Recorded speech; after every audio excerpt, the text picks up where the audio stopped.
جمال الوجود بذكر الإله وتصفو الحياة بنور. السلام علیکم ورحمۃ اللہ وبرکاتہ. فہم القرآن کورس کلاس 86 میں آپ سب کو خوش آمدید. اہلاً و سہلاً مرحبا.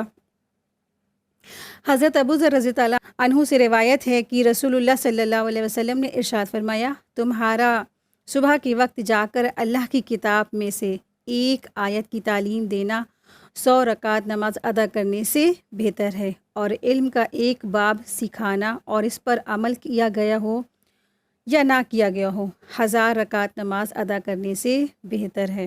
سبحان اللہ. آپ دیکھیں کہ جب انسان علم حاصل کرتا ہے تو پھر کیا ہے دوسرا اس کا مقصد، اس پر کیا کرے، عمل کرے، اور پھر اوروں کو تبلیغ بھی کرے. عمل اور تبلیغ جب انسان یہ کام کرتا ہے نا تو لگتا ہے کہ واقعی میں مجھے وقت نہیں مل رہا ہے یا مجھے اپنے گھر کے لیے وقت نہیں مل رہا ہے، لیکن آپ دیکھیں کہ قربانی اللہ تعالیٰ کیسے قبول فرماتے ہیں نا. جیسے ابراہیم علیہ السلام کی قبول فرمائی. ابراہیم علیہ السلام نے قربانی کی اور اللہ تبارک تعالیٰ نے ان کو کئی گنا زیادہ دنیا اور آخرت میں عطا فرمایا. تو جب انسان اپنا کچھ چیزیں قربان کر کے اللہ کی راہ میں لگتا ہے، علم حاصل کرتا ہے، پھر اس کو عمل کرتا ہے، پھر اس کو دوسروں کو پہنچاتا ہے، تو پھر کیا ہوتا ہے، 1000 رکعت سے بھی وہ افضل ہو جاتا ہے ایک آیت سکھانا. تو اللہ تبارک تعالیٰ سے دعا ہے کہ اللہ تبارک تعالیٰ ہم سب کو اللہ کا رضامندی والا علم ہم سب کو عطا فرمائے، کہ جس کو پڑھ کے سمجھ کے ہم سب کو اللہ کی رضامندی حاصل ہو جائے اور آخرت کی کامیابی ہم سب کو نصیب ہو جائے. ہم سب کے والدین اور ہم سب کی آخرت میں درجات کی بلندی کا باعث بن جائے. آمین یا رب العالمین. نحمدہ و نصلی علی رسولہ الکریم. اما بعد فاعوذ باللہ من الشیطان الرجیم. بسم اللہ الرحمن الرحیم. رب اشرح لی صدری ویسر لی امری واحلل عقدۃ من لسانی یفقہوا قولی. ربی زدنی علما ربی یسر ولا تعسر وتمم بالخیر وبک نستعین. آمین یا رب العالمین. بسم اللہ الرحمن الرحیم. آج کا ہمارا لیسن ہے سورہ انعام آیت 91 to 110. آیت دیکھیں، آیت 91. بسم اللہ الرحمن الرحیم. وما قدر اللہ حق قدرہ اذ قالوا ما انزل اللہ علی بشر من شیء قل من انزل الکتاب الذی جاء به موسى نورا وهدى للناس تجعلونه قراطيس تبدونها وتخفون كثيرا وعلمتم ما لم تعلموا أنتم ولا آباؤكم قل الله ثم ذرهم في خوضهم يلعبون. اور ان لوگوں نے اللہ کی قدر جیسی کرنی چاہیے تھی نہ کی، جبکہ انہوں نے کہا اللہ نے کسی انسان پر کچھ بھی نازل نہیں کیا. کہہ دیجئے پھر وہ کتاب کس نے نازل کی تھی، جو کتاب موسیٰ کے لیے نور اور ہدایت لے کر آئے تھے.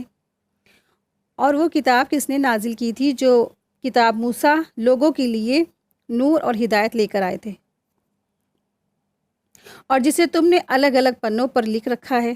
تو ان کو تو دکھاتے ہو لیکن بہت سا چھپا بھی لیتے ہو. اور تمہیں وہ علم دیا گیا ہے جسے نہ تم جانتے ہو اور نہ تمہارے باپ دادا. کہہ دیجئے اللہ ہی ہے جس نے اس کتاب کو نازل کیا ہے، پھر انہیں چھوڑ دیجئے کہ وہ بیہودہ بکواس میں کھیلتے رہیں. تو یہاں جو الفاظ ہے قدر، وما قدر اللہ حق قدرہ، تو قدر جو الفاظ آیا ہے تو قدر کے معنی ہیں اندازہ کرنے کے ہیں. قدر کے معنی ہیں اندازہ کرنے کے ہیں، اور یہ اس کے جو ہے ڈیٹیل میں میننگ کیا ہے کہ اس کی جو معرفت حاصل کرنی ہے، اور معرفت حاصل کرنے کے لیے اس کا استعمال کیا جاتا ہے. یعنی کہ قدر کے جو معنی ہیں اندازہ کرنے کے ہیں، اور اسے کس معنی میں استعمال کیا جاتا ہے کہ اس کی معرفت حاصل کرنے کے معنی میں اس کو استعمال کیا جاتا ہے، کسی چیز کے معنی میں، اور خاص کر کے اللہ کی معرفت میں. ٹھیک ہے، اللہ کی معرفت حاصل کرنے کے معنی میں اس کا استعمال ہوتا ہے قدر. مطلب یہ ہے کہ مشرکین مکہ اور جو انکار تھا نا، مشرکین مکہ کا جو انکار وہ کر دیتے تھے، جس کے صاف معنی یہ تھے کہ انہوں نے اللہ کی صحیح معرفت ہی حاصل نہیں کی. جیسے ہی اس کا ان کا حق تھا، یعنی کہ جو اللہ کا پہچاننے کا حق تھا، اللہ کو پہچانتے، اللہ کی عبادت کرتے، ویسے انہوں نے اس کا حق نہیں ادا کیا اور انہوں نے اس چیز کا کیا کیا، انکار کر دیا۔ تو قدر کے معنی کیا ہے؟ اندازہ کرنے کے اور اللہ کی پہچان حاصل کرنے کے ہیں، ٹھیک ہے۔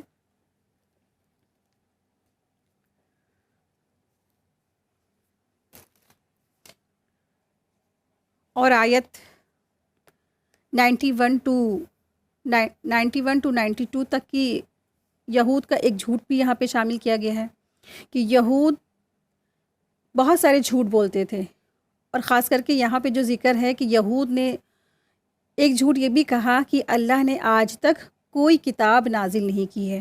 تو اللہ نے پوچھا کہ وہ کتاب کس نے نازل کی ہے جو حضرت موسیٰ علیہ السلام لائے تھے؟ تو تم نے اس کے بعض حصوں کو تو چھپا دیا تھا اور بعض کو ظاہر کرتے تھے، جیسے ہم لوگ نے آیت رجم والا جو واقعہ پڑھا تھا، ہے نا، جو ان کو اپنے مطلب والا لگتا تھا حصہ کتاب کا، وہ لے لیتے تھے، اس کے مطابق کام بھی کرتے تھے، اس کی کتاب کے مطابق اپنے جو زندگی میں معاملات بھی کرتے تھے، لیکن جو ان کو چیزیں پسند نہیں آتی تھی اس کو وہ چھپا دیتے تھے۔ اللہ ہی ہے جس نے وہ کتاب نازل کی تھی، اور اب یہ قرآن بھی نازل کیا ہے جو بڑی برکتوں کا حامل ہے۔ اس کتاب کے ذریعے نہ صرف مکہ والوں کو بلکہ جو آس پاس کے جتنے بھی لوگ ہیں ان سب کو خبردار کیا گیا، یعنی کہ تمام لوگوں کو خبردار کر دیا گیا ہے۔ جو لوگ آخرت کے حساب کتاب کے پر یقین رکھتے ہیں تو وہ اس کتاب پر ایمان لے آتے ہیں، اور کیا کرتے ہیں؟ وہ اللہ کے رسول پر بھی ایمان لے آتے ہیں، اس کتاب پر بھی ایمان لے آتے ہیں، لیکن جو انکار کرنے والے ہیں وہ انکار ہی کر دیتے ہیں اور کہتے ہیں کہ جو ہے اللہ نے کچھ نازل نہیں کیا ہے، کچھ بھی نہیں ہے، ٹھیک ہے۔ اس طریقے سے وہ انکار کرنے والے ہوتے ہیں۔ آیت 92، اور یہ کتاب جسے ہم نے نازل کی برکت والی ہے، جو اپنے پہلے سے کتابوں کی تصدیق کرتی ہے، اور اس لیے کہ آپ ام القریٰ، یعنی کہ یہاں پہ ام القریٰ سے مراد مکہ کی بستی ہے، اور اس کے آس پاس کے لوگوں کو آگاہ کر دیجیے، اور جو لوگ آخرت پر ایمان رکھتے ہیں وہ اس کتاب پر ایمان رکھتے ہیں اور وہ اپنی نمازوں کی حفاظت کرتے ہیں۔ تو یہاں رسول اللہ صلی اللہ علیہ وسلم سے کہا جا رہا ہے کہ کیا آپ کیجئے کہ لوگوں کو آگاہ کر دیجئے، یعنی مکہ میں ہی رہنے والے ہی لوگوں کو آگاہ نہیں کرنا ہے، یعنی کہ وہ تو مرکز تھا، وہ تو سینٹر تھا، لیکن آگاہ اور جو ہے خوشخبری کیا کرنا ہے؟ سارے لوگوں کے لیے ہے، سب کو اس کے لیے کیا کرنا ہے؟ آگاہ کر دینا ہے۔ تو جو لوگ ایمان رکھتے ہیں نا وہ ضرور یقیناً اس پر ایمان لے آئیں گے، جو آخرت پر جن کا ایمان ہوگا۔ اور کیا کہا جا رہا ہے کہ نمازوں کی حفاظت کرتے رہیے۔ وَهُمْ عَلَىٰ صَلَاتِهِمْ يُحَافِظُونَ، اور وہ جو ہے جو ایمان والے ہوتے ہیں وہ اس کتاب کو مان لیتے ہیں، اللہ کے رسول کی جو بات ہے وہ مان لیتے ہیں، ایکسیپٹ کر لیتے ہیں، اور وہ آخرت پہ کیونکہ یقین کرنے والے ہوتے ہیں، اور وہ اپنی نمازوں کے لیے حفاظت کرنے والے ہیں۔ نمازوں کی حفاظت میں بہت ساری چیزیں آ جاتی ہیں۔ آپ دیکھیں کہ نماز پڑھنا ہی صرف کافی نہیں ہے، نماز کی حفاظت بھی کرنا ہے ہم کو۔ تو نماز کی حفاظت میں کیا کیا چیزیں آ جاتی ہیں؟ تو آپ دیکھیں کہ نماز کو اول وقت میں پڑھنا ہے، ٹھیک ہے، اور نماز کو اگر انسان ڈیلے کر دے تو پھر کیا ہو جاتا ہے؟ تو پھر نماز کی وہ حفاظت نہیں رہ پاتی ہے۔ پھر نماز کو اول وقت میں پڑھنا چاہیے، اور نماز پڑھنے کے لیے انسان کو اپنا لباس کیا کرنا چاہیے؟ اس کا لباس ساتر ہو۔ ایسا لباس نہیں ہے تو اگر اس کی نماز نہیں ہوگی، اگر ساتر لباس نہیں ہے تو اس کی نماز نہیں ہوگی۔ جیسے آج کل مثال کے طور پہ جو خواتین ہیں ایسے ڈریس سلواتی ہیں کہ جن کی آستینیں پوری جو ہے نا کندھے سے لے کے کلائی تک کھلی رہتی ہے، مطلب ایسی ڈیزائن ہوتی ہے، کرس کراس ہے یا نیٹ لگی ہوئی ہے جو طرح طرح کی، تو آپ دیکھیں جس کی بھی کلائی کھلی ہے اس کی نماز نہیں ہوگی۔ تو آپ دیکھیں کہ پورا کلائی تک پورا انسان جو عورت کی، خاص کر عورت کا جو سطر ہے صرف چہرہ چھوڑ کر کے، ٹھیک ہے، چہرہ اور پیروں کی انگلیاں چھوڑ کر کے، آدھا مطلب پیروں کا ہاف اگر لے لیں تو جہاں سے پنجہ شروع ہوتا ہے، یعنی کہ ایڑی بھی کور ہونی چاہیے، عورت کی ایڑی بھی کور ہو، یہاں تک کہ اس کی کلائی بھی کور ہو، اور صرف انگلیاں، ہاتھوں کی انگلیاں دکھیں اور پیروں کی انگلیاں دکھیں، باقی چہرہ اور ہاتھوں کی دونوں انگلیاں، یعنی کہ جو پنجہ ہوتا ہے جس میں ہم مہندی لگاتے ہیں نا، یہاں سے کلائی، ہتھیلی جسے کہتے ہیں، ہتھیلی دکھ سکتی ہے، لیکن جو کلائی جہاں پہ چوڑیاں پہنی جاتی ہیں، جہاں سے گٹا سٹارٹ ہوتا ہے، اس کو بھی کور اپ ہونا چاہیے، اور پیروں کا بھی اسی طرح سے، ٹھیک ہے۔ تو یہ سب کیا ہے، بس اتنا سا انسان کھول سکتا ہے، باقی اس کے علاوہ پوری باڈی کو انسان کو کور اپ ہونا چاہیے۔ اب اگر یہ ساتر نہیں ہے تو نماز نہیں ہوگی۔ اب انسان اتنے پڑھ رہا ہے، اس کی نماز ہی نہیں ہوئی۔ اور دوسری چیز کیا ہے، کپڑا جو پہنے ہیں، لباس جو پہنے، فیبرک جو اس نے استعمال کیا ہے، وہ لباس بھی ایسا ہو کہ وہ ٹرانسپیرنٹ نہ ہو۔ تو ٹرانسپیرنٹ نہ ہو، آپ پھر کیا کریں؟ اب اکثر ہوتا ہے کہ دوپٹے چھوٹے ہوتے ہیں تو انسان جو ہے ٹرانسپیرنٹ یا چھوٹے دوپٹے یا نیٹ کے دوپٹے اس کو معلوم نہیں، نماز پڑھ لیتا ہے، شفان کے دوپٹے نماز اس نے پڑھ لی نا، تو یہ کیا ہے، نماز ہو ہی نہیں۔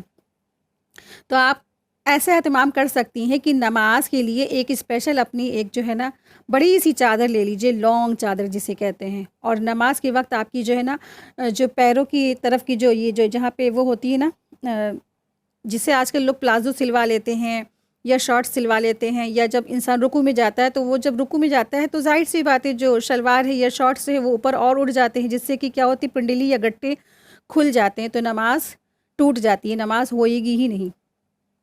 تو ان سب چیزوں کا بہت دھیان رکھنا چاہیے۔ ایک ایسا کیجیے، ایک ایسا ڈریس لے لیجیے جو خاص کر کے نماز کے ٹائم ہو، تو آپ اوپر سے ایسی چیزیں پہن سکتے ہیں۔ اکثر چاہے جتنا بھی انسان لانگ آستینیں سلوائے، لیکن اس کی آستینیں اوپر اٹھ جاتی ہیں، کچھ دنوں کے بعد وہ اوپر تھوڑی شارٹ ہو جاتی ہیں۔ تو ایسے آج کل چلے ہیں جلباب ٹائپ کے دوپٹے جس میں آستین بھی بنی ہوتی ہے، وہ لانگ دوپٹہ بھی ہوتا ہے، وہ منگا لیں، وہ رکھیں، اور پھر جو ہے شلواریں اپنی نیچی رکھیں، پیچے بالکل نیچے ہونے چاہیے، پیچے نیچے ہوں، اور پیچے میں کیا ہے، اس میں بھی جالی یا نیٹ نہ بنا ہو۔ جالی یا نیٹ لگا ہوا ہے تو پھر کیا ہے، پنڈلی یا جو ہے گٹا کھلا ہے پیر کا تو پھر نماز نہیں ہوگی، ٹھیک ہے۔ ان سب چیزوں سے انسان اپنی نماز کی حفاظت کر سکتا ہے، اور نماز میں غفلت نہ برتے، نماز کے جو ارکان ہے اس کو اچھے سے ادا کرے، وقت پہ پڑھے، اور نماز پڑھتے وقت انسان جو ہے ادھر ادھر کی باتیں نہ سوچے، اور نماز جب پڑھے اللہ کے آگے جب کھڑا ہو رہا ہے، ملاقات کر رہا ہے، تو اس کے اگر ہے استطاعت تو وہ پرفیوم بھی وغیرہ بھی لگا سکتا ہے نا۔ جو نماز پڑھتا ہے، جا نماز جس کو، اس کو صاف ستھری ہونی چاہیے، اس کا دھیان ادھر ادھر نہ بھٹکے، اس کو بھی خوشبودار معطر کر لے انسان۔ شور شرابہ ہلہ گلہ جہاں ہو رہا وہاں بھی نماز نہ پڑھے، نہیں تو پھر دھیان کہیں اور ہو جاتا ہے۔ ہاں، اور بہت زور سے ٹھاکا لگا کر ہنسنے سے نماز میں بھی نماز ٹوٹ جاتی ہے۔ ان سب چیزوں کو بہت احتیاط رکھنا چاہیے انسان کو۔ تو جو مومنین ہوتے ہیں وہ اپنی نمازوں کی کیا کرتے ہیں، حفاظت کرنے والے ہیں، کیونکہ نماز ایسی چیز ہے جس کی پوچھ سب سے پہلے قیامت کے دن ہو جائے گی، اور جہنم میں چلے جائیں گے، اس لیے کیونکہ ان سے پوچھا جائے گا کہ تمہیں کیا چیز یہاں لے آئی۔ جہنم کے دروغہ پوچھیں گے کہ تمہیں کیا چیز یہاں پہ لے آئی، تو وہ جہنمی کہیں گے کہ ہم نماز نہیں پڑھتے تھے، ہم دنیا میں رہے تو ہم نماز نہیں پڑھتے تھے۔ تو نماز بہت اہم ہے۔ آیت 93،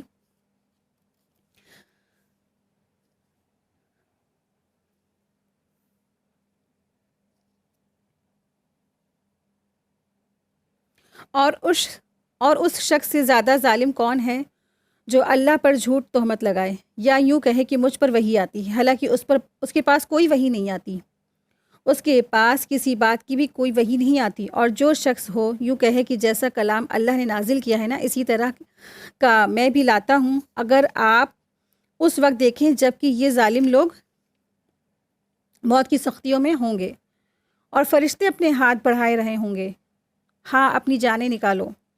وہ کہیں گے، فرشتے کہیں گے، ہاں اپنی جانیں نکالو، آج تم کو ذلت کی سزا دی جائے گی، اس وجہ سے کہ تم اللہ کے ذمے جھوٹی باتیں لگاتے تھے، اور تم کہتے تھے کہ اللہ کی آیات سے تکبر کرتے تھے، یعنی کہ وہ یہ کہا کرتے تھے کہ ہم رسول کی بات نہیں مانتے ہیں، اللہ نے کوئی کتاب نازل نہیں کی، یعنی کہ وہ انکار کرنے والے تھے۔ تو فرشتے ان سے کہیں گے کہ نا آج تمہاری جو ہے کیا ہے، تم اپنی جانیں نکالو، اور آج تمہارے پر ذلت اور رسوائی چسپاں کر دی گئی ہے، کیونکہ وہ اللہ کے ذمے جھوٹی باتیں لگاتے تھے اور تم اللہ کی آیات سے تکبر کرتے تھے۔ کون لوگ کرتے تھے؟ جو ظلم کرنے والے تھے۔ ومن اظلم ممن افترا، تو اظلم جو الفاظ یہاں آیا ہے اس سے بڑا ظالم کون ہے؟ تو ظلم یہی ہے کہ کسی کو اس کا حق نہ دینا، یعنی اللہ سبحانہ تعالیٰ اس کا حقدار ہے کہ اس کی عبادت کی جائے، تو اللہ کا اگر حق نہیں کیا جاتا، اللہ کا اگر حق نہیں ادا کیا جاتا تو یہ کیا ہے؟ ظلم ہے۔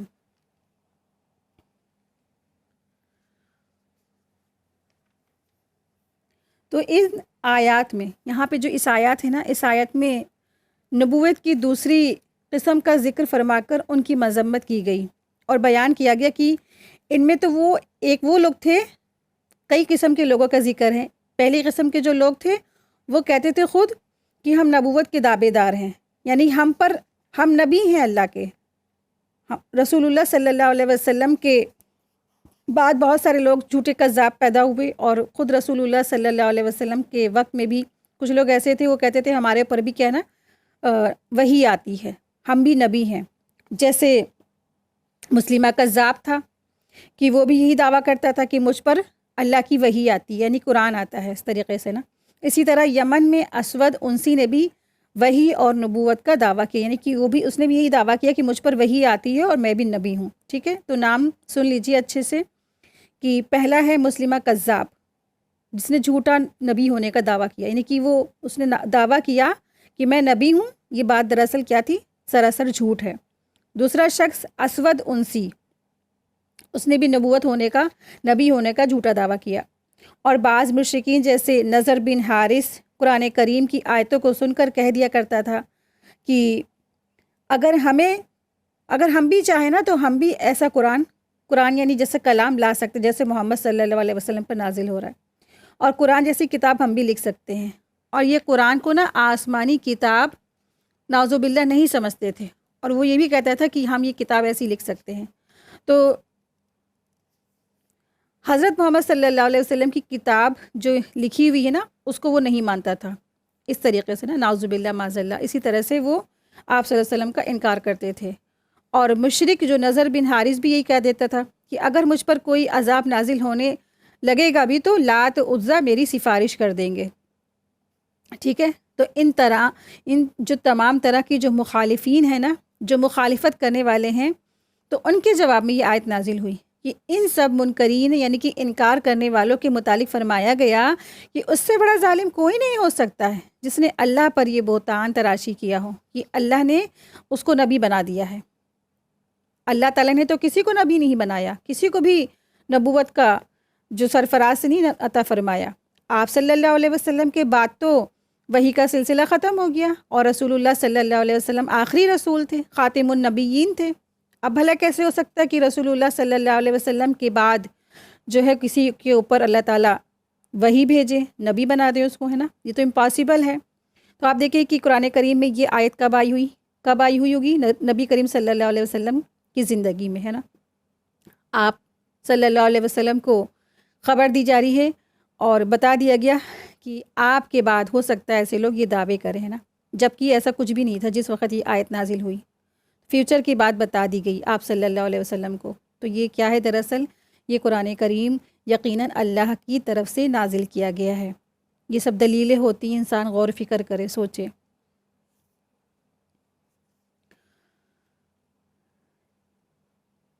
اور اس قسم کے جو تمام لوگ ہیں نا، وہ بڑے ہی ظالم ہیں، اور ظلم میں ایک دوسرے سے بڑھ چڑھ کر کے ہیں وہ۔ جس نے نبوت اور نزول وحی کا دعویٰ کیا تو یہ کیا دراصل ظالم ہے، یعنی اس نے اللہ کی کتاب کا انکار کیا، بلا شبہ وہ بھی ظالم ہے۔ اس سے بڑھ کر ظالم کون ہے جو نبوت اور وحی نازل ہونے کا اپنے اوپر دعویٰ کرے؟ وہ دراصل جھوٹا ہے، اور وہ بھی بڑا ظالم ہے جس نے آپ صلی اللہ علیہ وسلم کی لائی ہوئی کتاب اور قرآن کا انکار کر دیا۔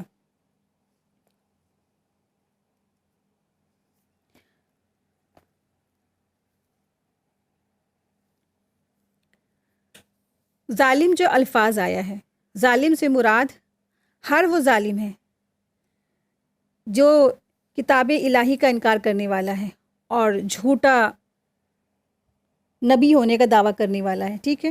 اور یہاں آیت میں جو الفاظ آیا غمرات سے مراد کیا ہے؟ موت کی سختیاں۔ غمرات سے مراد کیا ہے؟ موت کی سختیاں ہیں، ٹھیک ہے، جو موت کی سختیاں ان کو آتی ہیں۔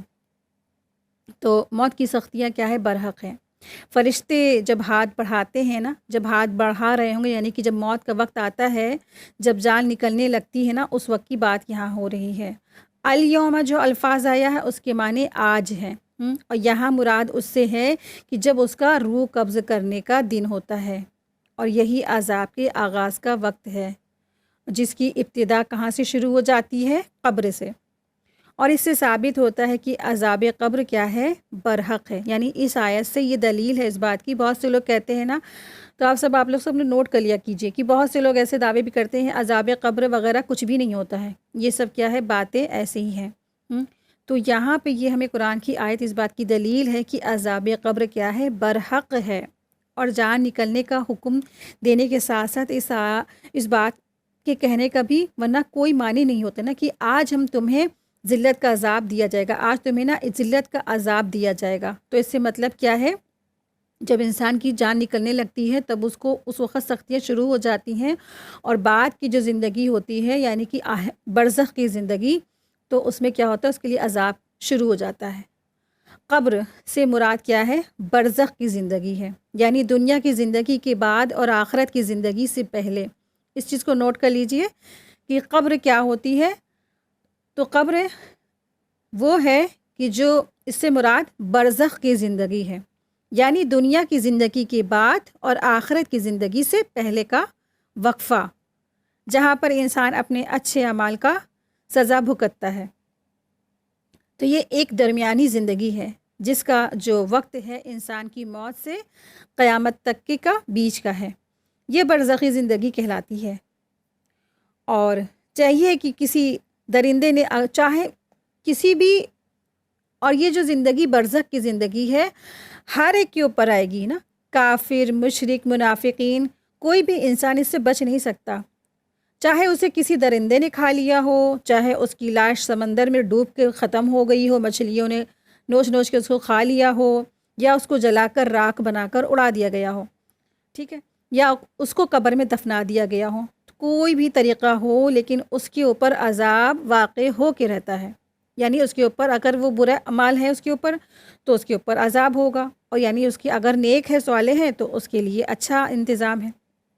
تو برزخ کی زندگی ہے وہ جس میں عذاب دینے پر اللہ سبحانہ تعالیٰ قادر ہے. ٹھیک ہے.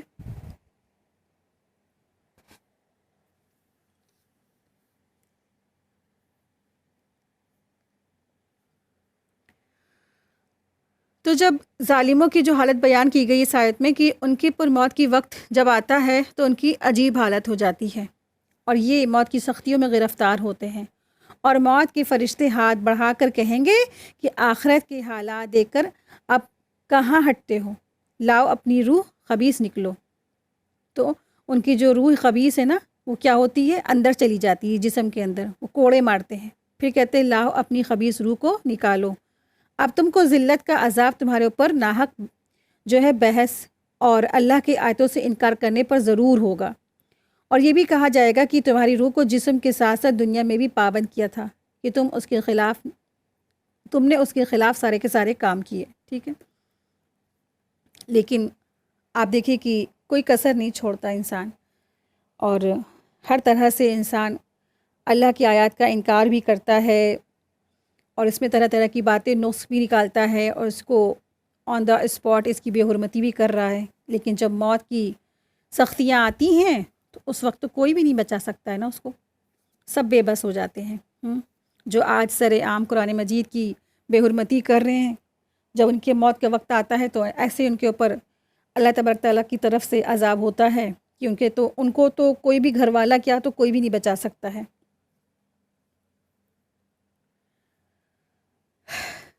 آیت 94.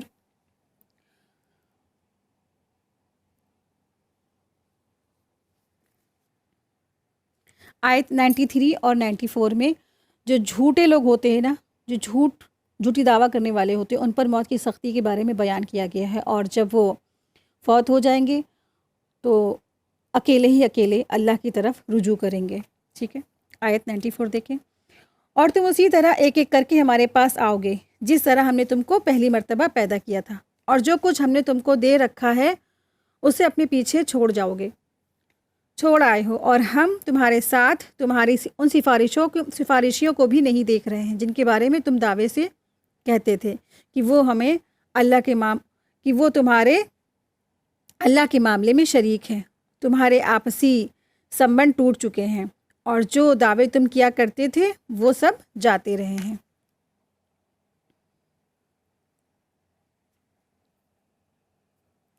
فرادا جو الفاظ آیا ہے وہ فرد کی جمع ہے، ٹھیک ہے. مطلب یہ ہے کہ تم علیحدہ علیحدہ ایک ایک کر کے میرے پاس آؤ گے. آپ دیکھیں کہ جب کسی کی موت آتی ہے نا تو جاتا تو ہی اکیلے ہے نا، اکیلے ہی اکیلے جاتا ہے. سب لوگ گھر والے جاتے ہیں کیا؟ کوئی نہیں جاتا ہے، کسی کے ساتھ بھی نہیں جا سکتا، چاہ کر بھی کوئی کسی کے ساتھ نہیں جا سکتا. چاہے ایک ہی وقت میں کئی لوگ فوت ہوں، لیکن اللہ کے پاس اکیلے جاتے ہیں. تمہارے ساتھ جو ہے نہ مال جاتا ہے، یعنی کہ جب انسان فوت ہوتا ہے نہ اس کے ساتھ اس کا مال جاتا ہے، نہ اولاد جا سکتی ہے، نہ ہی وہ معبود جا سکتے ہیں جن کو وہ اللہ کے ساتھ شریک ٹھہراتے تھے، اور نہ ہی ان میں سے کوئی چیز ان کو فائدہ پہنچا سکتی ہے، نہ مال، نہ اولاد، نہ ان کے معبودان باطل. ٹھیک ہے. تو وَتَرَکْتُمْ مَا خَوَّلْنَاكُمْ، خولنا جس کے معنی ہیں نوکر، چاکر، خادم اور آرام کا سامان ہوتے ہیں. تو اس آیت میں بتلایا گیا ہے کہ سب ساز و سامان جس کے نشے میں آج دنیا میں انسان مست جی رہا ہے نا، اور آخرت سے غافل رہا ہے، اور آخرت کو بھلائے بیٹھا ہے، اپنی موت کو بھلائے بیٹھا ہے، اور لیکن وہ کیا ہے، ویسے ہی خالی ہاتھ جائے گا جیسا کہ وہ اس دنیا میں آیا تھا نا، ننگا اور فقیر، بغیر لباس اور فقیر، کچھ نہیں تھا ہاتھ میں اس کے. اس کی محبت کی وجہ سے جان بڑی مشکل سے نکلے گی، یعنی کہ اس دنیا کی محبت کی وجہ سے انسانوں کی جان بڑی مشکل سے نکلے گی، اور موت کے وقت ڈراؤنی شکل کے فرشتے آئیں گے اس کی روح قبض کرنے، اور ان کی جان زبردستی نکال کر اللہ کے پاس لے جائیں گے. تو عقل مند جو آدمی ہے، جو عقل مند انسان وہ ہے جو دنیا کو دیکھ کر یہاں کے جو ٹھہراؤ کو بالکل ہی وقتی سمجھے، ٹیمپرری سمجھے، آخرت پر یقین کر کے موت کی تیاری کر لے. تو جو آخرت کا یقین کر لے اور موت کی سختی اور قیامت کے عذاب سے بچنے کے لیے جو کچھ ہو سکتا ہے نا وہ یہی کر لے، کیونکہ ادھر آنکھ بند اور ادھر ہی ساری چیزیں کیا ہے، نظر آنے لگتی ہیں. فرشتے نظر آنے لگتے ہیں، آخرت نظر آنے لگتی ہے، انجام نظر آنے لگتا ہے. تو تب وہاں سے کچھ بھی نہیں ہو سکتا ہے. انسان بالکل کیا ہے، اس کے لیے فیل ہے، کچھ بھی نہیں کر سکتا ہے. جو کرنا ہے آج کرنا ہے، کیونکہ مرنے کے بعد جن معاملات سے انسان کا نا سامنا ہوتا ہے، واسطہ پڑتا ہے، تو ان کی فکر ہمیں آج کرنی چاہیے. یہ تھوڑے دن کی زندگی ہے، اس طرح بسر کر لے کہ مرنے کے بعد راحت مل سکے. قرآن پاک نے بار بار صاف یہی بتلایا ہے کہ مرنے کے بعد کیا ہے، راحت تو ہے. تو اگر تم راحت چاہتے ہو مرنے کے بعد تو کیا کرو گے؟ تو تمہیں میری بات مانو، اس قرآن کریم کی بات ماننی ہے، اللہ کی بات ماننی ہے، اللہ کے حکموں پر چلنا ہے. جس طرح اللہ تعالیٰ کہتے ہیں نا ویسی ہمیں زندگی بسر کرنی ہے، جیسا قرآن میں حکم دیا گیا ہمیں ویسی زندگی گزارنی ہے. حضرت انس رضی اللہ عنہ روایت کرتے ہیں کہ نبی کریم صلی اللہ علیہ وسلم نے فرمایا، لوگ مردوں کو قبر میں دفن کر کے واپس آ جاتے ہیں تو ان کے قدموں کی چاپ مردہ سنتا ہے. پھر 2 فرشتے آتے ہیں اور اس مردے کو بٹھا کر اس سے پوچھتے ہیں اس شخص یعنی صلی اللہ علیہ وسلم کے بارے میں تم دنیا میں کیا کہتے تھے؟ وہ جواب دے گا، میں شہادت دیتا ہوں کہ اللہ کی بندے ہیں اور اس کے رسول ہیں. پھر اس سے کہا جائے گا، ذرا جہنم میں اپنی جگہ تو دیکھو، جسے بدل کر اللہ تعالیٰ نے تمہارا ٹھکانہ جنت میں بنا دیا ہے. پھر نبی کریم صلی اللہ علیہ وسلم نے فرمایا، وہ مرنے والا دونوں جگہ دیکھے گا، لیکن پھر جو کافر ہوگا اور منافق ہوگا وہ فرشتوں سے کہے گا، میں اس شخص کے بارے میں نہیں جانتا. یعنی کہ جب اس کو تصویر دکھائی جائے گی رسول اللہ صلی اللہ علیہ وسلم کی، جو کافر و منافق ہوگا وہ کہے گا میں ان کو نہیں جانتا. تو بس جو لوگ کہتے ہیں کہ میں نے کہہ دیا اور اسے جواب دیا جائے گا، یہ تمہیں پتہ تھا اور نہ تو تم نے قرآن ہدایت لی تھی، یعنی کہ نہ تم نے قرآن سے ہدایت لی، نہ تم نے اسلام کے بارے میں معلومات کی، نہ تم نے اسلام کی پیروی کی. پھر اسے چہرے پر اتنی زور سے ہتھوڑے کی مار لگائی جائے گی کہ وہ چیخ اٹھے گا، بہت زوروں سے اس کی چیخ نکلے گی، سوائے انسانوں اور جناتوں کے باقی ساری مخلوق اس کی چیخ کی آواز سنے گی. یہ صحیح بخاری کی حدیث 1338 ہے. آپ دیکھیں ڈرا دینے والی ہے. اور یہ جب فرشتے آتے ہیں قبر کے بہت ڈراؤنی سی شکل میں ہی آتے ہیں، چاہے وہ اچھے اعمال میں ہوں اور چاہے وہ برے اعمال والا ہی کیوں نہ ہو. ان کی سینگ ہوتی ہے، ان کی آنکھیں انگاروں کی طرح لال چمک رہی ہوتی ہے، اچھے بھلا انسان بھی ان کو دیکھ کے خوف زدہ ہو جاتا ہے. تو اللہ تبارک تعالیٰ سے دعا ہے کہ اللہ تبارک تعالیٰ ہم سب کو قبر کی فتنوں سے بچائے، قبر کے عذاب سے بچائے اور ہم سب کی قبروں کو اللہ تبارک تعالیٰ جنت کے باغوں میں سے باغ بنا دے، آمین یا رب العالمین۔ آیت 97۔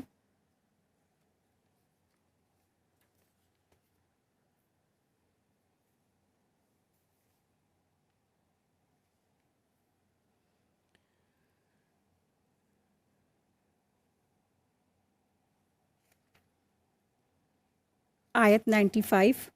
آیت 95 سے آیت 99 تک کی اللہ تعالیٰ کی نعمتوں اور قدرتوں کا بیان کیا گیا ہے کہ جو پورے کائنات میں پھیلی ہوئی ہیں، یہ نشانیاں ہیں اللہ کی قدرت کی نشانی، آیات پھیلی ہوئی ہیں۔ آیت دیکھیں، آیت 95۔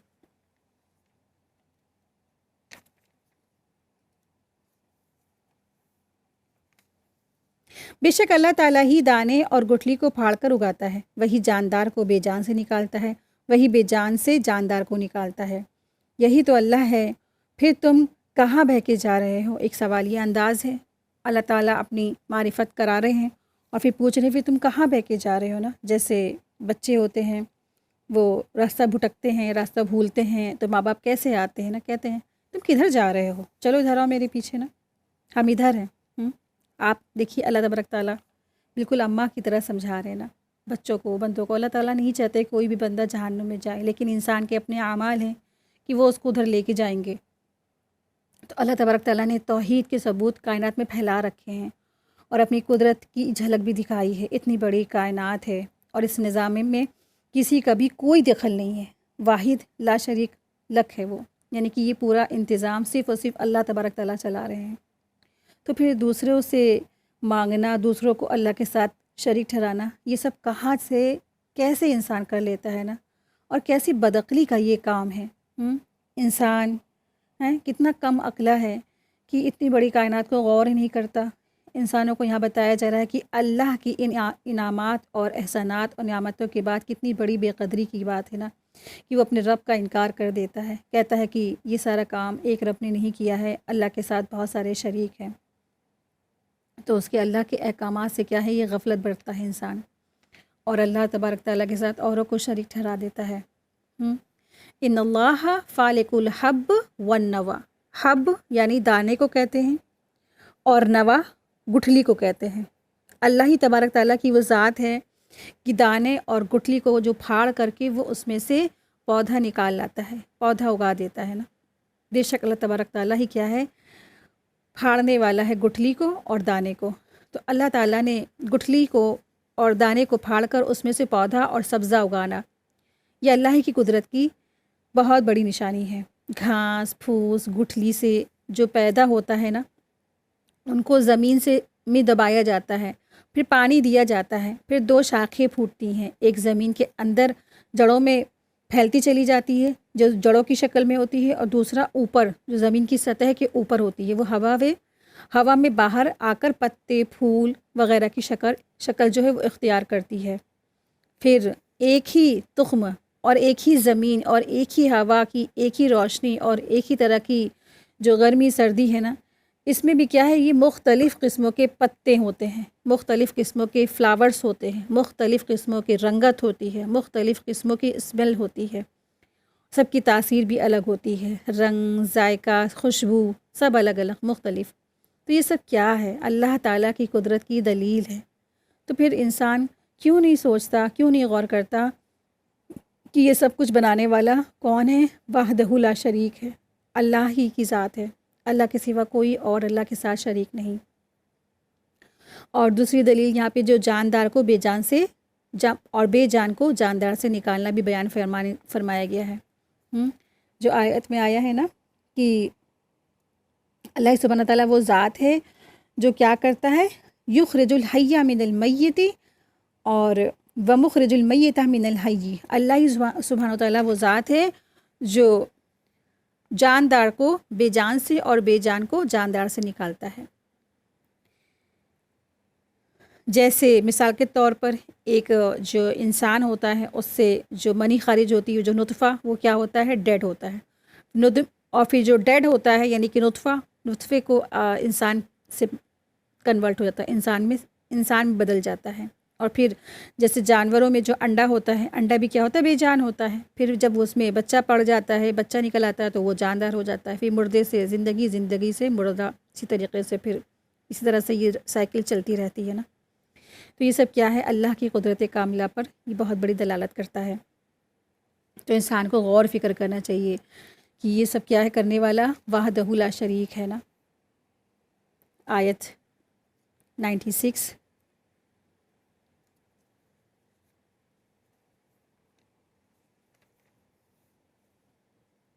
وہی صبح کی روشنی کو پھاڑتا ہے اور اسی نے رات کو آرام کے لیے بنایا ہے، اور سورج اور چاند کو حساب کتاب کا ذریعہ بنایا ہے۔ یہ بڑے طاقت والے، جاننے والے کا ٹھہرایا ہوا اندازہ ہے۔ تیسری دلیل اللہ سبحانہ تعالیٰ نے یہاں یہ فرمائی ہے کہ اللہ سبحانہ تعالیٰ رات کے اندھیرے کو چیر کر دن کی روشنی نکالنے والا ہے، یعنی رات ختم ہو جاتی ہے اور پھر کیا ہوتا ہے؟ سویرا ہو جاتا ہے اور صادق کا وقت آ جاتا ہے۔ تو رات کے اندھیرے میں صبح کا صادق کا اجالا جو نکلنا ہے، یہ اللہ تبارک تعالیٰ کی قدرت کی دلیل ہے۔ اور چوتھی دلیل یہاں پہ یہ بتائی گئی ہے کہ اسی نے، یعنی کہ اللہ تبارک تعالیٰ نے رات کو آرام کا اور سکون کی چیز بنایا ہے۔ رات کو اللہ تبارک تعالیٰ نے آرام اور سکون کی چیز بنائی ہے کہ دن کا جو تھکا ہوا انسان ہے نا، وہ جو تھکان ہوتی ہے، جب تک انسان رات کی نیند نہیں سو لیتا تب تک اس کو سکون اور آرام نہیں ملتا ہے۔ انسان ہو، چاہے حیوان ہو، چاہے چرند ہو، چاہے پرند ہو، سب لوگ رات کو سو جاتے ہیں، سب رات میں آرام کرتے ہیں، سکون ان کو حاصل ہوتا ہے۔ یعنی جس طرح دن کا اجالا ایک بہت بڑی نعمت ہے نا، اسی طرح سے یہ جو رات ہے نا، انسانوں کے لیے اور ساری مخلوق کے لیے بہت بڑی نعمت ہے۔ انسان دن میں اپنے کاروبار کرتا ہے، اسی طرح رات کی تاریکی بھی اللہ تعالیٰ کی ایک بہت بڑی نعمت ہے اور قدرت کی نشانی ہے۔ رات میں دن بھر کا تھکا ماندہ انسان آرام کر کے پھر اس قابل ہو جاتا ہے کہ وہ اگلے دن چستی پھرتی سے کام کر سکے۔ پانچویں دلیل یہاں یہ بتائی گئی ہے کہ چاند اور سورج کی جو رفتار ہے اس کا حساب ایک خاص اندازے پر رکھا ہے تاکہ دن، ماہ، سال، موسم سب مضبوط اور اپنے اپنے وقت مقرر پر ہوتے رہیں۔ ان کے قانون رفتار میں ذرہ برابر بھی ادھر ادھر تبدیلی نہیں ہو۔ سردیوں میں اور گرمیوں میں اپنے اپنے اصول پر چلتے رہتے ہیں۔ یہ سب دن اور رات اسی مرتبہ پر گھٹتے بڑھتے رہتے ہیں۔ یہ اللہ عزیز اور علیم کا مقرر کیا ہوا قانون ہے کہ کوئی اس کی خلاف ورزی نہیں کر سکتا۔ یہ حیرت انگیز نظام ہے، پرفیکٹ سسٹم ہے۔ سورج و چاند کا نکلنا اور ڈوبنا، جس میں کبھی بھی ایک منٹ، ایک سیکنڈ کا فرق نہیں آتا، یہ اسی ذات پاک کی قدرت کا کرشمہ ہے جو عزیز ہے، یعنی ہر چیز پر غالب ہے اور طاقت رکھنے والا ہے اور ہر چیز اور ہر کام کا جاننے والا ہے۔ آیت 97۔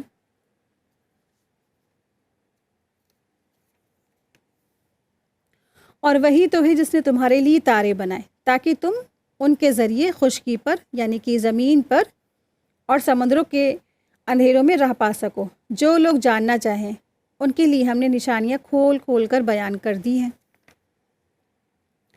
چھٹی دلیل اللہ سبحانہ تعالیٰ نے یہاں پہ یہ فرمائی ہے کہ اسی نے، یعنی اللہ سبحانہ تعالیٰ نے ستاروں کو مسافروں کی رہنمائی کا ذریعہ بنایا ہے تاکہ تاریکی، یعنی اندھیری جو رات ہوتی، جب نہ چاند بھی نہیں نکلتا ہے، تو مسافر راستہ نہ بھول بھٹک جائیں اور وہ ستاروں کو دیکھ کر اپنے منزل پر پہنچ جائیں، سفر کا ڈائریکشن معلوم کر کے، منزل کا ڈائریکشن معلوم کر کے سفر کی حالت میں، ٹھیک ہے۔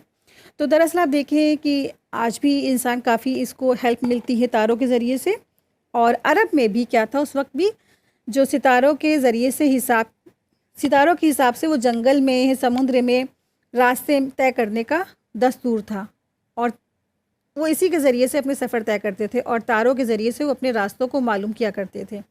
اور آپ دیکھیں کہ آج کل بھی نا جنگل میں جب انسان چلا گیا ہے، کھو گیا ہے اور کہیں اس کو جانا ہے تو پھر کیا ہے، وہ انہی کے ذریعے سے راستہ معلوم کر لیتا ہے۔ تو بہت سی جگہ پہ انسان کے پاس ہوتی ہے، سمندری جیسے سفر کر رہا ہے تو قطب نما ہوتی ہے، گھڑی لگی ہوتی ہے، آپ دیکھیں، لیکن یہ سب بھی کیا ہوتی ہے، کبھی کبھی فیل ہو جاتی ہے، وہ بھی کبھی فیل ہی ہو جاتی ہے۔ اب انسان جنگل میں بھٹک گیا ہے نا، تو آج کل تو انٹرنیٹ کا زمانہ ہے، گیجٹس کا زمانہ ہے، انٹرنیٹ ہے، لیپ ٹاپ ہے، موبائلس ہیں. آپ دیکھیں کہ چارجنگ نہیں تو یہ سب کام نہیں کرتے، یا نیٹ ورک نہیں تو یہ کام نہیں کرتے ہیں. تو پھر کیا کام کرتا ہے؟ اللہ کا نیچر، اللہ کی قدرت. تارے کہیں نہیں گئے، تارے وہیں کے وہیں ہیں.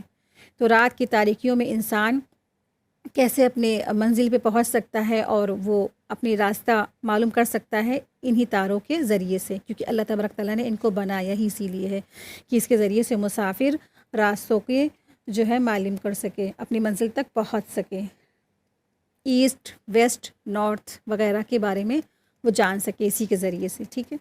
ستاروں کی جو پیدائش کے بارے میں دراصل قتادہ رحمۃ اللہ علیہ نے اپنی تفسیر میں اللہ تعالیٰ کا یہ ارشاد نقل کیا ہے سورہ ملک آیت نمبر 67 میں، اور ہم نے آسمانوں کو چراغوں سے آراستہ کر دیا ہے. یعنی کہ یہ جو آسمان میں جو ستارے ہیں وہ بھی کیا ہیں؟ اس کی خوبصورتی کے لیے بھی ہیں. اور آپ دیکھیں کہ جو قتادہ ہیں یہ کیا ہیں؟ یہ تابعی ہیں. قتادہ کون ہے؟ قتادہ تابعی ہے. تابعی آپ کو پتہ ہی ہے کہ جنہوں نے نا صحابہ کی تربیت میں پرورش پائی، جنہوں نے جو صحابہ ہے انہوں نے ان کی پرورش کی، ان کو علم دیا، تعلیم و تربیت کی. ٹھیک ہے. تو جو صحابہ کی گود میں تعلیم و تربیت پائے وہ تابعی کہلائے. تو قتادہ کون تھے؟ صحابہ سے پرورش، دین، تربیت، تعلیم حاصل کرنے والے تابعی تھے. آیت 98. اور وہی تو ہے جس نے تمہیں اکیلی جان سے پیدا کیا ہے، پھر ایک ٹھہرنے کی جگہ ہے اور ایک اللہ کی سپرد ہونے کی، اور ان لوگوں کے لیے جو سمجھے ہیں ہم نے نشانیاں کھول کھول کر بیان کر دی ہیں. 7ویں دلیل اللہ سبحانہ تعالیٰ نے یہاں پہ یہ فرمائی ہے کہ اسی نے ایک نفس یعنی حضرت آدم علیہ السلام سے تم کو پیدا کر دیا ہے. وَهُوَ الَّذِي أَنشَأَكُم مِّن نَفْسٍ وَاحِدٍ، یعنی اس سے مراد کون ہے؟ آدم علیہ السلام ہے. نفس واحد سے مراد حضرت آدم علیہ السلام ہے. حضرت آدم علیہ السلام کو پیدا کیا، اور پیدا کرنے والا جو ہے جو نطفہ ہے، نطفہ جاری کیا. یعنی کہ آدم علیہ السلام سے جو نطفہ جاری ہوا تو پھر کیا ہوا؟ اس کے ذریعے سے ساری جو ہے نا سارے کے سارے انسان وجود میں آئے. فمستقر و مستودع. اللہ سبحانہ تعالیٰ نے آدم علیہ السلام کے ذریعے سے پوری دنیا میں سارے انسان کو بڑھا دیا. تو آدم علیہ السلام کو پیدا کیا اور پیدا کرنے والا مادہ بھی جاری کیا، یعنی نطفہ. یعنی ایک ہی چیز سے بے شمار اور مختلف شکلوں کے لوگوں کو پیدا کرنا، اور قدرت اور حکمت کی دلیل ہے کہ جس کے سوائے اللہ کے سوائے اس پر کوئی قادر ہے ہی نہیں. تو یہ کون کرنے والا ہے؟ صرف اور صرف اللہ سبحانہ تعالیٰ. اللہ کے سوا کوئی نہیں یہ کر سکتا تھا، صرف اور صرف اللہ نے کیا ہے. آیت 99. اور وہی تو ہے جس نے آسمان سے پانی برسایا، پھر ہم نے اس کے ذریعے ہر طرح کی ہریالی اگائی، پھر اس سے ہم نے ہری بھری کوپلیں نکالی اور تنے بڑھائے، جس سے ہم نیچے اور اوپر چڑھے ہوئے دانے نکالتے ہیں، اور کھجوروں کے گابھے سے جھکے ہوئے گچھے بھی، اور انگور اور زیتون اور انار کے باغ لگائے جو ایک دوسرے سے میل کھاتے ہیں اور نہیں بھی کھاتے. یہ چیزیں جب پھلتی ہیں تو ان کے پھلوں پر اور ان کے پکنے پر نظر کرو، ان میں ان لوگوں کے لیے جو ایمان لاتے ہیں بڑی نشانیاں ہیں. یعنی اللہ سبحانہ تعالیٰ نے اپنی یہاں پہ 8ویں دلیل فرمائی ہے. جس طرح اللہ تعالیٰ نے اپنی قدرت سے ایک نفس سے یعنی حضرت آدم علیہ السلام سے نا مختلف قسم کے انسان پیدا کیے، اسی طرح اللہ سبحانہ تعالیٰ نے آسمان سے یعنی بادلوں سے نا ایک قسم کا جو پانی برسایا، پھر اس پانی سے مختلف قسم کی پیڑ پودے اگائے، جس سے طرح طرح کے بے شمار پھل پیدا ہوئے، مختلف قسم کے اناج جن میں تہبت ہے یعنی کہ بالیاں ہوتی ہیں. بالیاں یعنی کہ ایک کے اوپر ایک لگی ہوئی بالیاں ہوتی، جیسے نا آپ نے دیکھا ہوگا گیہوں ہے، جوار ہے، مکہ ہے، چاول وغیرہ، اسی طریقے سے. اور زمین کی طرف وہ لٹکے بھی رہتے ہیں، جیسے آپ نے دیکھا ہوگا نا ایک کے اوپر لدے ہوئے ہوتے ہیں اور لٹکے بھی رہتے ہیں، جیسے گریپس ہوتے ہیں، انگور. اور جھکے ہوئے پھلوں جیسے گچھے یہ سب انگور ہیں اور کھجور ہیں، یہ سب کیا ہیں؟ کیلے ہیں، یہ سب کیا ہیں؟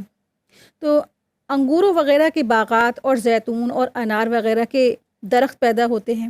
پھر ان میں سے کچھ پھل صورت اور شکل اور رنگ مزے میں ایک دوسرے سے ملتے جلتے بھی ہیں، جیسے کہ آپ نے دیکھا ہوگا کنو ہے اور اورنج ہے نا، پھر نیبو ہے، یہ سب کیا ہے؟ رنگ میں اور شکل میں ملتے جلتے ہیں لیکن ذائقے مختلف ہیں، اور بعض مختلف ہوتے ہیں۔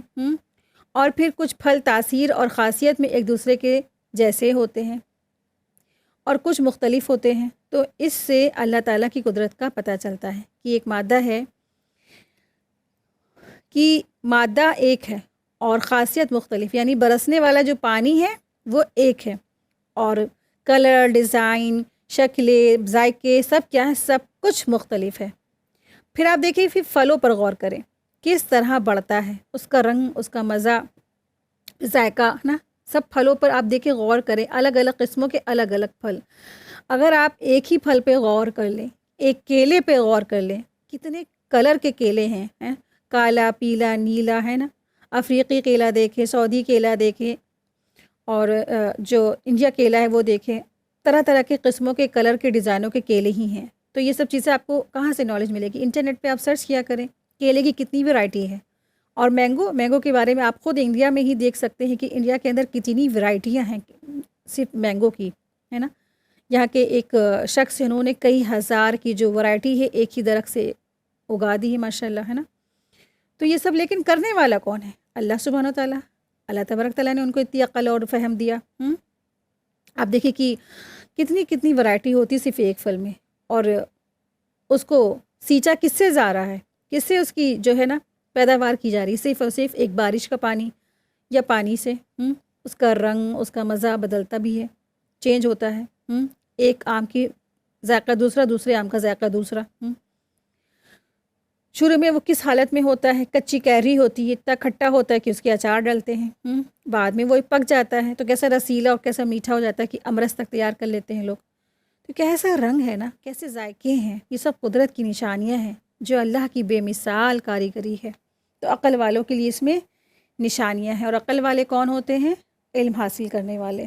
تو اللہ کی کائنات پر غور کریں، دیکھیں، سوچیں، اور جب عاجز ہو جائیں اللہ کی چیزیں دیکھ دیکھ کے تو عاجزی اختیار کر لیں، اور پھر کہیں کہ وحدہ لا شریک ہے، لا الہ الا اللہ وحدہ لا شریک، اشہد ان لا الہ الا اللہ واشہد ان محمد عبدہ ورسولہ۔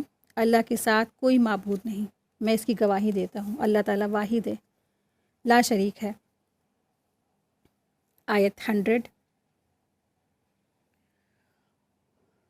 اور ان لوگوں نے جنوں کو اللہ کا ساجی ٹھہرا رکھا ہے، حالانکہ جنوں کو اللہ نے ہی پیدا کیا ہے، اور وہ بے سمجھے بوجھے اس کے لیے بیٹے اور بیٹیاں گڑھ لیتے ہیں۔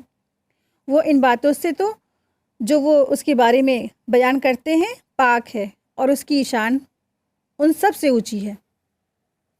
تو آیت 100 سے آیت 105 تک کی توحید کا بیان اور شرک کی نفی کی گئی ہے۔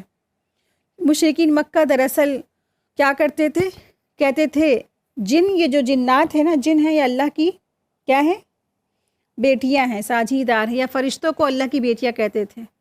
جناتوں سے پناہ مانگتے تھے، بیابان میں رہتے تھے تو جناتوں سے پناہ طلب کرتے تھے، اور اللہ کے ساتھ لوگوں کو، مخلوق کو اللہ کی ساچھی قرار دیتے تھے۔ تو اللہ تبارک تعالیٰ کی کوئی بیٹی نہیں، کوئی بیٹا نہیں، اللہ سبحانہ تعالیٰ پاک ہے، ان سب سے پاک ہے، سبحانہ، اللہ تعالیٰ پاک ہے، اس کا کوئی شریک ہے ہی نہیں، لا شریک ہے وہ۔ آیت 101۔ آسمان اور زمین کو پیدا کرنے والا ہے، اور اس کی کوئی اولاد کیسے ہو سکتی جبکہ اس کی کوئی بیوی ہے ہی نہیں، اور اس نے ہر چیز کو پیدا کیا ہے، اور وہ ہر چیز کا جاننے والا ہے۔ تو بہت سارے لوگ سوچتے ہیں کہ جیسے انسان اپنے بارے میں ہوتا ہے نا، اس کو سامنے والے کے بارے میں بھی ویسے ہی خیال آتا ہے۔ اب ہم ہیں یا شوہر ہے یا بیوی ہے، جوڑا ہے نا، تو بچے ہیں، یہ ہے وہ، تو انسان بھی نعوذ باللہ معاذ اللہ اللہ کے بارے میں یہ گمان کرتا ہے کہ اب اللہ ہے تو اللہ کی بیٹی ہوگی، اللہ کی بیوی ہوں گی۔ تو یہاں ان سب کی نفی کر دی گئی، شرک کی نفی کر دی گئی۔ اللہ کے جیسا کوئی نہیں ہے، لیس کمثلہ، اللہ کے جیسا کوئی ہے ہی نہیں، اللہ کی جیسی کوئی مثال ہے ہی نہیں۔ اللہ کیا ہے؟ واحد ہے، اللہ احد ہے۔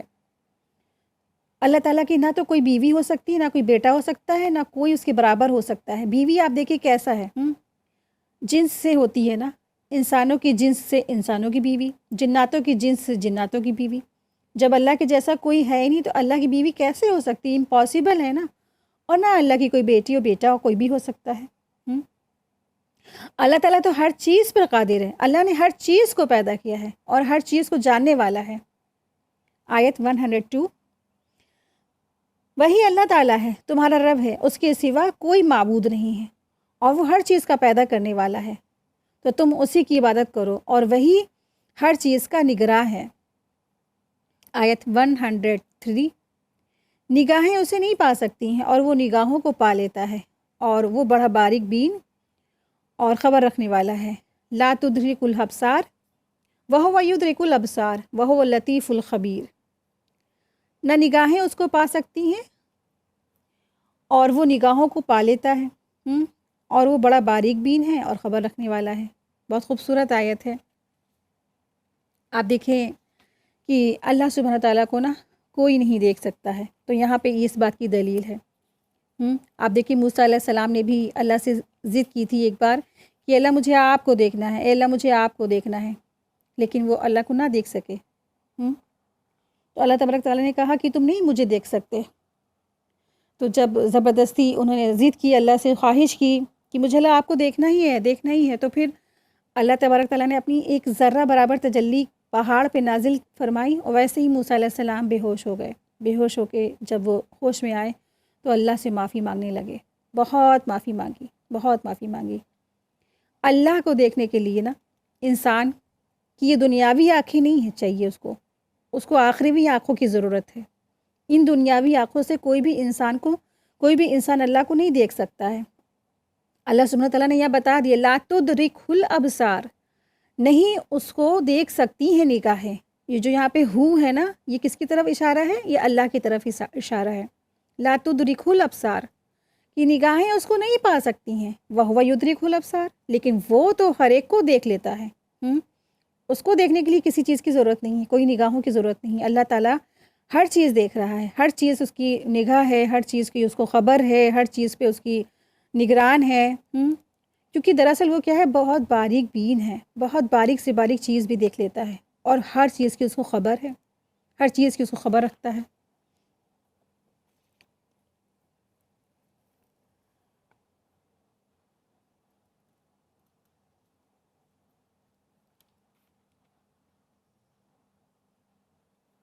ابصار جو الفاظ آیا ہے، ابصار با صاد را سے ہے، اس کے معنی ہوتے ہیں نگاہ، ٹھیک ہے۔ ابصار پلورل ہے، یعنی جمع کا صیغہ ہے، اور اس کا سنگلر ہوتا ہے بصر، یعنی انسان کی جو نگاہیں ہوتی نا اللہ کی حقیقت کو پہنچ ہی نہیں سکتی ہیں۔ یعنی دنیا کی جو آنکھیں ہیں نا، اس سے کوئی اللہ کو نہیں دیکھ سکتا ہے۔ ہاں، متواتر روایت سے یہ ثابت ہوتا ہے کہ قیامت والے دن جو ایمان والے ہوں گے وہ اللہ تعالیٰ کو دیکھ سکیں گے، اور جنت میں بھی وہ اللہ کی دیدار سے سرفراز ہوں گے۔ اس لیے معتزلہ فرقہ ایک گروپ ہے، اس آیت سے وہ استدلال کرتا ہے اور کہتا ہے کہ اللہ تعالیٰ کو کوئی دیکھ ہی نہیں سکتا ہے، نہ دنیا میں دیکھ سکتا ہے نہ آخرت میں دیکھ سکتا ہے۔ تو یہ چیز بالکل غلط ہے، اس کی نفی ہے۔ اسی لیے حضرت عائشہ رضی تعالیٰ عنہا بھی اس آیت سے استدلال کرتے ہوئے فرماتی ہیں، جس شخص نے بھی یہ دعویٰ کیا کہ نبی کریم صلی اللہ علیہ وسلم نے شب معراج میں اللہ تعالیٰ کی زیارت کی، اللہ تعالیٰ کو دیکھا ہے، تو اس نے قطعاً جھوٹ بولا ہے۔ یہ صحیح بخاری کی حدیث 4855 ہے، کیونکہ اس آیت کی نا روح سے پیغمبر سمیت کوئی بھی اللہ کو دیکھنے پر قادر نہیں تھا، ان سب کے پاس دنیاوی آنکھیں تھیں۔ البتہ آخرت کی جو زندگی ہوگی اس میں اللہ تعالیٰ کا دیدار انشاءاللہ ہوگا، ٹھیک ہے۔ آخرت کے دن بھی اللہ تبارک تعالیٰ کی تجلی ہوگی۔ اس بات کی دلیل کہاں سے ہے؟ وجوہ یومئذ ناظرہ الی ربہا ناظرہ، سورہ قیامہ آیت نمبر 21-22 میں آتا ہے، کئی چہرے اس دن تر و تازہ ہوں گے اور اپنے رب کی طرف وہ دیکھ رہے ہوں گے۔ تو جس دن آخرت کا دن ہوگا اس دن بھی جو نیک لوگ ہوں گے اللہ کو دیکھ سکیں گے۔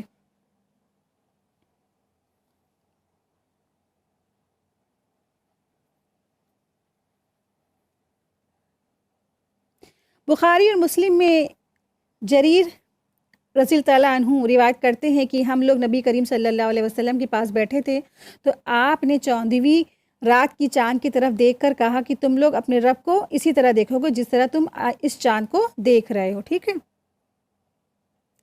تو پہلی چیز آپ لوگ اچھے سے سن لیجئے کہ اللہ کو کب ہم لوگ دیکھ سکیں گے.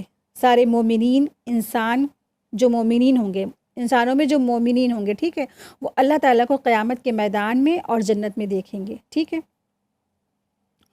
اور اس طرح دیکھیں گے جیسے کہ وہ 14ویں کا چاند ہوتا ہے. ٹھیک ہے. ایسے اللہ کو دیکھ سکیں گے. آیت 104 قد جاءکم بصائر من ربکم فمن ابصر فلنفسه ومن عمی فعلیہا وما انا علیکم بحفیظ. اب بلا شبہ تمہارے پاس تمہارے رب کی جانب سے حق کے دلائل پہنچ چکے ہیں. سو جو شخص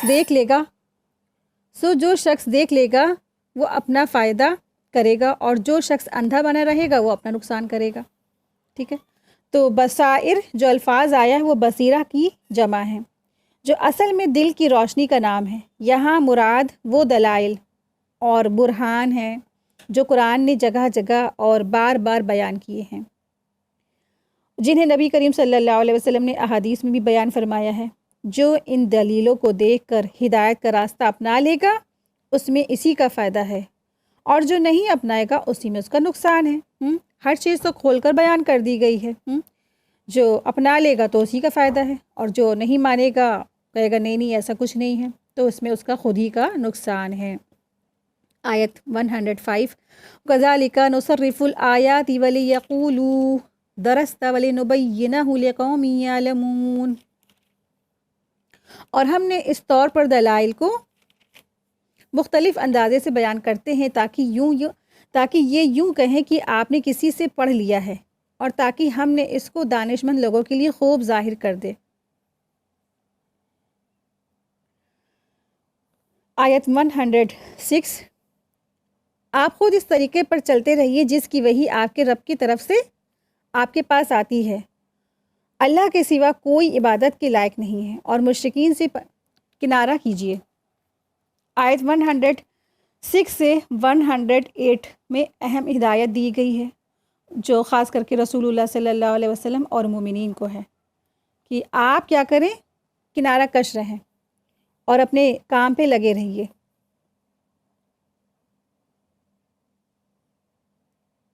آیت 107 اور اگر اللہ کو منظور ہوتا تو یہ شرک نہ کرتے، اور ہم نے آپ کو ان کا نگراں نہیں بنایا اور نہ آپ ان پر نگران ہیں.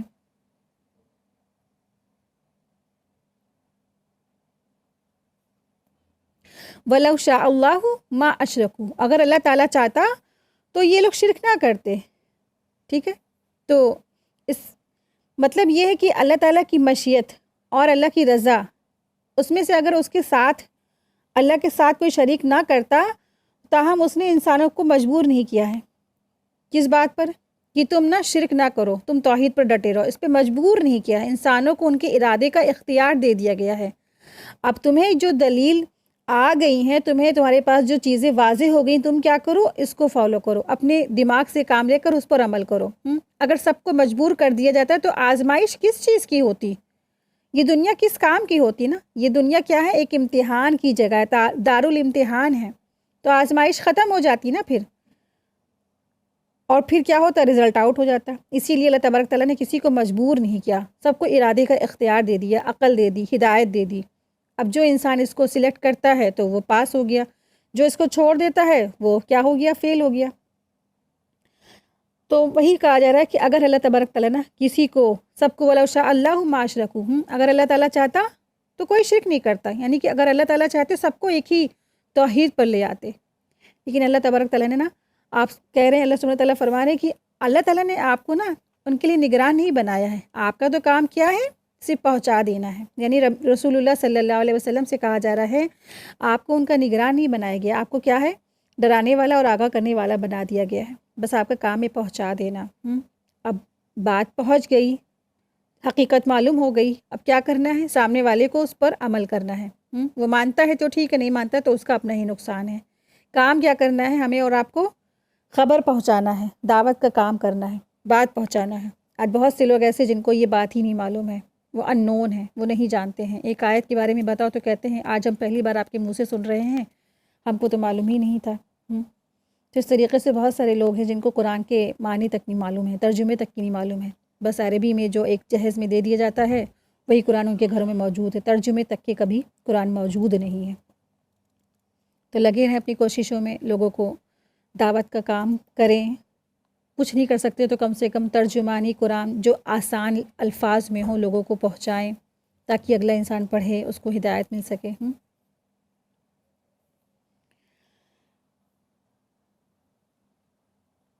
آیت 108 وَلَا تَسُبُّوا الَّذِينَ يَدْعُونَ مِن دُونِ اللَّهِ فَيَسُبُّوا اللَّهَ عَدْوًا بِغَيْرِ عِلْمٍ كَذَلِكَ زَيَّنَ لِكُلِّ أُمَّةٍ أَعْمَالَهُمْ ثُمَّ إِلَى رَبِّهِمْ مَرْجِعُهُمْ فَيُنَبِّئُهُم بِمَا كَانُوا يَعْمَلُونَ۔ اور مت گالی دو ان کو جن کی یہ لوگ اللہ کو چھوڑ کر عبادت کرتے ہیں، کیونکہ پھر وہ جہالت کی وجہ سے حد سے گزریں گے، اللہ کی شان میں گستاخی کریں گے۔ ہم نے اس طرح ہر طریقے والوں کے لیے ان کا عمل مرغوب بنا رکھا ہے، پھر اپنے رب ہی کے پاس ان کو جانا ہے، سو وہ ان کو بتلا دے گا جو کچھ وہ کیا کرتے ہیں۔ یہاں اللہ سبحانہ تعالیٰ نے ایک حکم دیا ہے، خاص حکم ہے، وہ کیا ہے کہ اللہ سبحانہ تعالیٰ نے فرمایا ہے وَلَا تَسُبُّوا الَّذِينَ يَدْعُونَ مِن دُونِ اللَّهِ، کہ نہ تم گالی دو ان لوگوں کے معبودوں کو جو اللہ کو چھوڑ کر ان کی عبادت کرتے ہیں۔ فَيَسُبُّ اللَّهَ، تو وہ اللہ کی شان میں بھی کیا کہیں گے؟ غلط بات کہیں گے، گستاخی کی بات کہیں گے۔ تو مشرکین کے دیوی دیوتاؤں کو برا بھلا کہنے سے مسلمانوں کو منع فرما دیا گیا ہے۔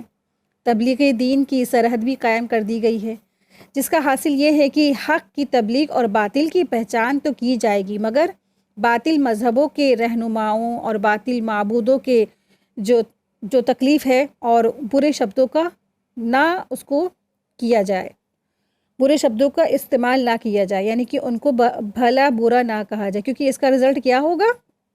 اور جواب میں اللہ سبحانہ تعالیٰ کی شان میں گستاخی کی بات کہیں گے، پلٹ کر ہو سکتا وہ وہی بات کہہ دینا۔ تو اس صورت میں اپنے بے ادبی کا سبب خود مسلمان بنیں گے، یعنی کہ اس صورت میں وجہ کیا ہوگی؟ اگر اللہ تعالیٰ کو سامنے والا کوئی کچھ کہہ رہا ہے تو وجہ کون ہوگا؟ وہ خود مسلمان ہوگا جس نے ان کے معبودوں کو گالی دی، ٹھیک ہے؟ لہٰذا اس میں ہمیشہ بچنا چاہیے، اس چیز سے ہمیشہ بچنا چاہیے۔ کسی مذہب کی غلطیاں ظاہر کرنا یا اس کی کمزوری سے متوجہ کرنا اور چیز ہے، لیکن کسی بھی قوم کے پیشواؤں کو، معبودوں کو اور ان کے لیے جو توہین کے الفاظ نکالنا، یہ قرآن پاک نے کسی بھی وقت جائز نہیں رکھا ہے۔ یہ بالکل ہی اسی طرح ہے جیسا کہ رسول اللہ صلی اللہ علیہ وسلم کا ارشاد ہے کہ جو اپنے والدین کو گالیاں دے وہ بڑا ملعون ہے، یعنی اس پر لعنت ہے۔ اس پر صحابہ نے عرض کیا کہ یا رسول اللہ صلی اللہ علیہ وسلم، کوئی اپنے ماں باپ کو گالی کیسے دیتا ہے؟ تو آپ نے فرمایا کسی نے کسی کو گالی دی، پھر جواب میں اس نے اس کے ماں باپ کو گالی دی، تو یعنی اسی نے پہلے جو شخص ہے نا اپنے ماں باپ کو گالیاں دے ڈالی، ٹھیک ہے؟ یعنی اسی پہلے شخص نے اپنے ماں باپ کو گالیاں دے دی، یعنی کہ جب ایک انسان کو آپ گالی دیں گے، سامنے والا پلٹ کے آپ کے ماں باپ کو گالی دے گا، ہے نا؟ تو اس طرح سے کیا ہوا؟ ماں باپ کو گالی دلوا دی۔ اسی طرح سے اللہ کے بارے میں بھی بات کہی جا رہی ہے۔ تو کوئی ضرورت نہیں ہے کسی کے معبود کو بھلا برا کہا جائے، غلط کہا جائے، تو کیا ہوگا بدلے میں؟ ورنہ وہ بھی غلط بات اللہ کے بارے میں کہے گا۔ تو اس سے بالکل محتاط رہیں، الرٹ رہیں۔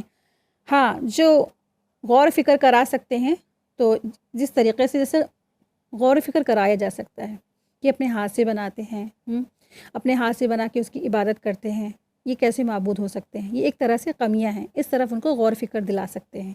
اپنے ہاتھوں سے پکایا ہوا اپنا کھانا کھلاتے ہیں، تو اللہ تعالیٰ تو معبود تو یہ نہیں ہو سکتا ہے نا۔ معبود تو کیا ہے؟ وہ تو خود پیدا کرتا ہے اور وہ خود نہیں کھاتا، اس کو کھانے کی ضرورت تھوڑی نہ ہے۔ اس طرح سے کمیاں تو بتا سکتے ہیں، لیکن ڈائریکٹلی ان کے معبودوں کو ہم گالی نہیں دے سکتے ہیں، ٹھیک ہے؟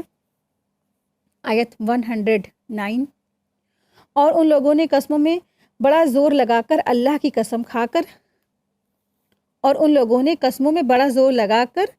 اللہ کی قسم کھائی کہ اگر ان کے پاس کوئی نشانی آ جائے تو وہ ضرور اس پر ایمان لے آئیں گے۔ آپ کہہ دیجئے کہ نشانیاں سب اللہ ہی کے قبضے میں ہیں، اور تم کو اس کی کیا خبر ہے کہ وہ نشانیاں جس کے وقت آ جائیں گی نا، یہ لوگ تبھی ایمان نہ لائیں گے۔ یعنی کہ نشانی آنے کے بعد بھی بہت سی قومیں ایسی تھی جنہوں نے ایمان نہیں لائے، انہوں نے نہیں مانا۔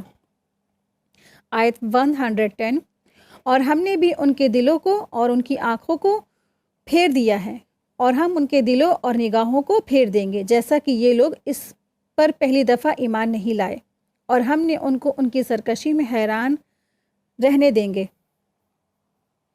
وآخر دعوانا ان الحمدللہ رب العالمین، سبحانک اللہم و بحمدک، اشہد ان لا الہ الا انت، استغفرک و اتوب الیک۔ السلام علیکم ورحمۃ اللہ وبرکاتہ۔ جزاک اللہ خیرا کثیرا۔